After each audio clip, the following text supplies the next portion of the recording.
This, I think that we have a bit of a rubber stamp syndrome on a lot of the things that come across the council from the staff. Staff's working hard. They're trying hard. I don't want to criticize them. But there's a lot of business that goes on, and from what I understand, this particular item was buried in a consent agenda. I don't even think that it was obvious that it was in the item they were approving just from the heading, and I believe it went through on the consent agenda. So there are a couple errors. Number one, I think the staff could have done a little better job letting them know what's going on there. But two, the council members need to know what they're approving. The staff does provide council communication packets for all those items. Had they read through them, they should have known what they were buying. Now, we also would wonder if they know what the proper value of things are. That's why I would recommend appraisals on anything that we purchase that's land. You know, a bank will do that anytime they want to loan against a property for their own risk purposes. They're going to ask for an appraisal. I don't think that that's unreasonable if the town's buying property with taxpayer money. So that's something that I would recommend.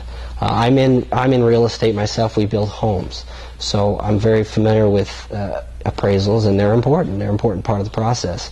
One thing I'd mention is that I would have known right off the bat that price was wrong. That's about 4 times what the price that we pay for land, similar land in similar areas, and that would have been a major red flag for me. So, what was the? I think the second part of the question is, what immediate measures should be taken to avoid such errors in the future? Yeah, I think the appraisal is big, and we probably need to do something more about the consent items, or the items being more clear on everything that's in there. But ultimately, that does come down to the council members. If they don't read their packet and read everything they're approving, then I think that's a mistake. But appraisals for sure. And then, what steps should the town take to rebuild trust with residents? Well, I'm a big believer in admitting your mistakes.